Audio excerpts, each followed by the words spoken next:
Hello दोस्तों, कहानी दुनिया चैनल पर आपका स्वागत है। आइए सुनते हैं मीनू त्रिपाठी जी की लिखी कहानी संजोग।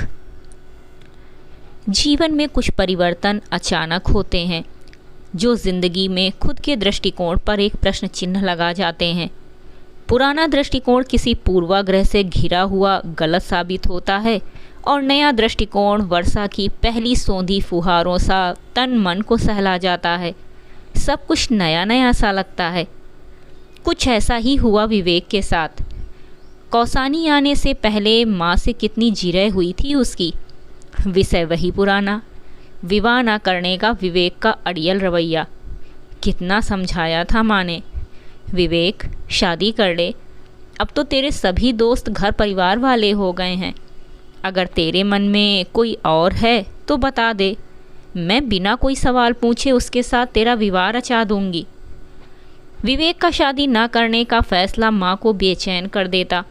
पापा कुछ नहीं कहते, लेकिन माँ की बातों से मूक सहमति जताते पापा की मनसा भी विवेक पर जाहिर हो जाती। पर वो भी क्या करे, कैसे बोल दे कि शादी ना करने का निर्णय उसने अपने मम्मी पापा के कारण ही लिया है।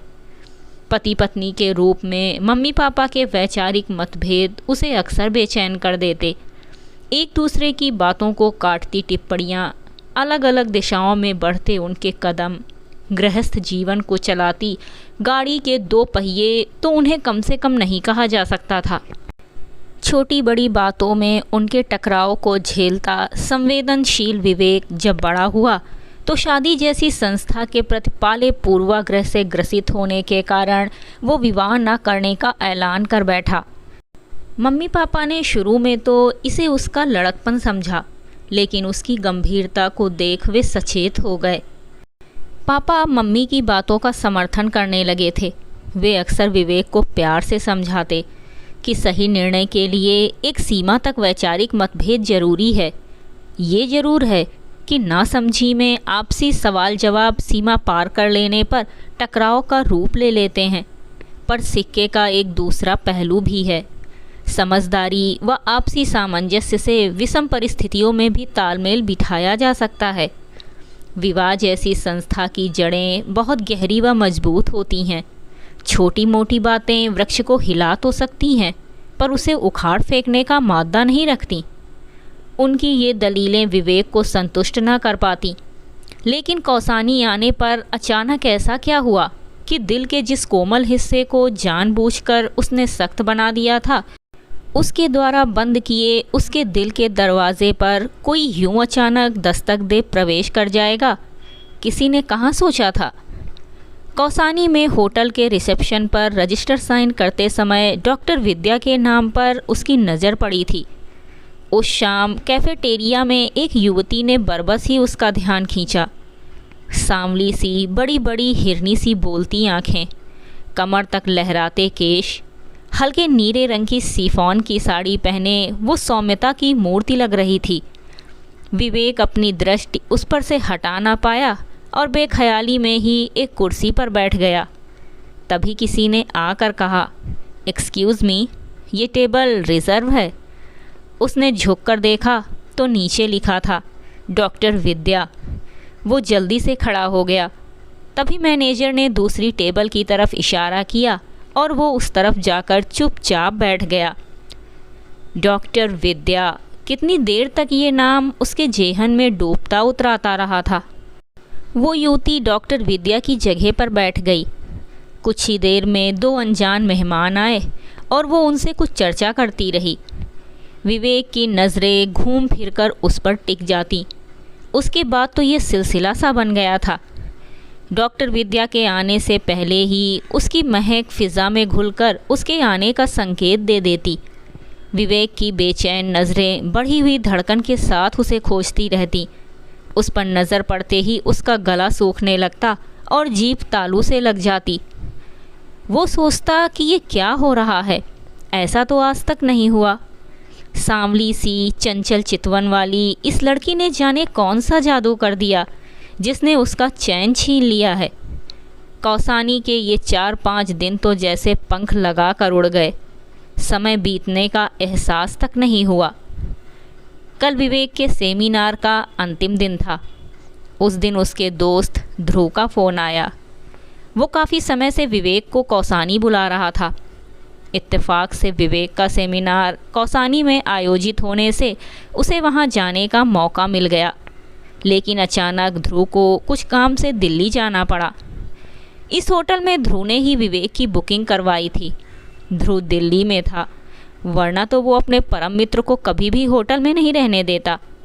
उसकी नई नई शादी हुई थी, तो विवेक ने भी ध्रुव की अनुपस्थिति में उसके घर रहना ठीक नहीं समझा। हेलो ध्रुव, कहाँ है यार? मुझे बुलाकर तो तू गायब ही हो गया। माफ़ कर दे यार, मुझे खुद इतना बुरा लग रहा है कि क्या बताऊँ। मैं परसों तक कौसानी पहुँच जाऊँगा। ईशा भी तुझसे मिलना चाहती है। मैंने उसे अपने बचपन के खूब किस्से सुनाए हैं। तब तक तुम अपना सेमिनार निपटा लो, फिर हम खूब मस्ती करेंगे, ध्रुव ने फ़ोन पर कहा। दूसरे दिन विवेक का सेमिनार था। होटल आते आते उसे शाम हो गई थी। वो थक गया था। फ्रेश होकर वो कैफेटेरिया की तरफ गया। प्रवेश करते ही उसका सामना फिर डॉक्टर विद्या से हुआ। वो नाश्ता कर रही थी। हल्के गीले बाल, जीन्स के ऊपर चिकन की कुर्ती पहने वो ताज़ी हवा की मानिंद विवेक के दिल को छू गई। वो असहज हो गया था। उसके दिल की धड़कनें बढ़ गई थीं। जाने क्यों उसे ऐसा लगा कि पाले के उस पार बैठी उस युवती के हृदय में भी कुछ ऐसा बवंडर उठा है। क्या वो भी अपने परिचय का दायरा विस्तृत करना चाहती है? वे दोनों ही अनजान बने बैठे थे। उनकी नज़रें जब तब इधर उधर भटक कर एक दूसरे पर पड़ जाती। तभी वेटर ने आकर पूछा, आप कुछ लेंगे? तो विवेक को मन मार कर उठना पड़ा। वो समझ गया कि यूं अंधेरे में तीर चलाने का कोई फ़ायदा नहीं है। कमरे में आते ही उसने अपना लैपटॉप निकाला, अपना ईमेल अकाउंट खोला तो उसमें फ़ेसबुक की तरफ से माँ का मैसेज देखा। उस लिंक पर जाने पर माँ की फ्रेंड लिस्ट में एक चेहरे पर उसकी नज़र पड़ी, जिसे देखकर वो चौंक उठा। ओ माय गॉड, ये यहाँ कैसे? माँ की फ्रेंड लिस्ट में डॉक्टर विद्या की तस्वीर देख उसकी आंखें विस्मय से फैल गईं। शायद धोखा हुआ है, परंतु नाम देखकर तो विश्वास करना ही पड़ा। माँ कैसे जानती है इसे? उसने पहले तो कभी इस चेहरे पर ध्यान ही नहीं दिया। विवेक चकरा गया था। शायद माँ की मेडिकल एडवाइज़र हो। उसने तुरंत माँ को फ़ोन करके डॉक्टर विद्या के बारे में पूछा तो उन्होंने सहजता से बताया, ये तो मेरी डॉक्टर है। तुम्हारे दोस्त ध्रुव ने ही तो इसके बारे में बताया था। ये ध्रुव की दोस्त है और काफ़ी नामी डॉक्टर है यहाँ की। विवेक की जिज्ञासा चरम पर पहुँचने लगी। उसने तुरंत फ्रेंड्स लिस्ट के माध्यम से विवेक का फेसबुक अकाउंट खोला तो उसमें भी उस युवती की तस्वीर थी। ध्रुव के वाल पोस्ट को चेक करने पर उसके द्वारा विद्या को दिया गया मैसेज देखा, जिसमें ध्रुव ने विद्या को विवेक के कौसानी आने के बारे में बताया था। विवेक ने डॉक्टर विद्या वाली उलझी गुत्थी को सुलझाने के लिए ध्रुव को फ़ोन लगाया तो लगातार उसका फ़ोन स्विच ऑफ आता रहा। ईशा भाभी से पूछना कुछ ठीक नहीं लगा। क्यों ना हिम्मत कर डॉक्टर विद्या से ही बात करूं कि ये माजरा क्या है। पर अब रात बहुत हो चुकी थी, अभी जाना ठीक नहीं है। पूरी रात उसकी करवटें बदलते बीती। सुबह सुबह ही उसने रिसेप्शन से डॉक्टर विद्या के बारे में पूछा तो पता चला मैडम सुबह सुबह ही कहीं निकल गई हैं। ध्रुव का मोबाइल अभी भी स्विच ऑफ आता रहा। उसकी बेचैनी व उत्कंठा बढ़ती ही जा रही थी। वो रिसेप्शन में ही डेरा डालकर बैठ गया। अचानक ध्रुव ने प्रवेश किया। वो जैसे ही उसकी ओर बढ़ता, ईशा से बतियाती डॉक्टर विद्या भी साथ आती दिखी। विवेक के कदम वहीं थम गए। उसे पशोपेश में पड़ा देख ध्रुव शरारत से मुस्कुराया। विद्या एक औपचारिक हेलो करती हुई बोली, मैं अभी फ्रेश होकर आती हूँ, आज का डिनर तुम दोस्तों को मेरी तरफ से, कहकर वो चली गई। विवेक को चक्कर में पड़ा देख ध्रुव को हंसी आ गई। तुम जानते हो इसे? विवेक ने पूछा तो कंधे उचकाते हुए ध्रुव बोला, हाँ दोस्त है मेरी, मतलब हमारी पुरानी स्कूल की दोस्ती है। ऐसी कौन सी दोस्त है तुम्हारी जिसे मैं नहीं जानता? विवेक बोला, तुम नहीं जानते? क्या बात कर रहे हो? ध्रुव प्लीज़ साफ साफ बताओ कौन है ये? तुमने इसे ईमेल के ज़रिए ये क्यों बताया कि मैं कौसानी आ रहा हूँ? कमाल है यार, एक दोस्त दूसरे दोस्त के बारे में पूछे तो क्यों ना बताऊँ? ध्रुव ने कहा। ओफो ध्रुव, अब बस भी करो। विवेक के चेहरे पर झुंझलाहट और उसकी विचित्र मनोदशा का आनंद लेता हुआ ध्रुव आराम से सोफे पर बैठ गया और उसकी आंखों को देखता हुआ बोला, विवेक, तुझे अपनी क्लास 10th याद है? सहारनपुर से आई वो झल्ली सी लड़की जिसके कक्षा में प्रवेश करते ही हम सबको हंसी आ गई थी, जिससे तेरा फ्रेंडशिप बैंड बंधवाना चर्चा का विषय बन गया था। सबने कितनी खिल्ली उड़ाई थी तेरी। विवेक के चेहरे का रंग बदलता गया और अचानक वो बोला, ओ माय गॉड, ये वो विद्या है जिसके तेल से तर बाल चर्चा का विषय थे। कितनी हंसती थी सारी लड़कियां। मीरा मैम ने जब डॉली को घर से तेल लगा कर आने को कहा तो कैसे हंसकर वो बोली, हम सबके हिस्से का तेल तो विद्या लगाती है ना मैम। उसकी इस बात पर सब कैसे ठहाका लगाकर हंस पड़े थे। विद्या लगभग बीच सेशन में आई थी। मैम ने जब सबसे कहा कि विद्या का काम पूरा करने के लिए सब उसे सहयोग करें, उसका काम पूरा करने के लिए अपने नोट्स उसे दे दें, तो विद्या कैसी मासूमियत से ध्रुव की ओर इशारा करके बोली थी, मैम ये भैया अपनी कॉपी मुझे नहीं दे रहे हैं। उसके भैया शब्द पर पूरी क्लास ठहाकों से गूंज उठी थी। खुद मीरा मैम भी अपनी हंसी दबा नहीं पाई थीं। छोटे शहर की मानसिकता किसी से भी हजम नहीं होती। लड़कियों का तो वो सदा ही निशाना रहती थी।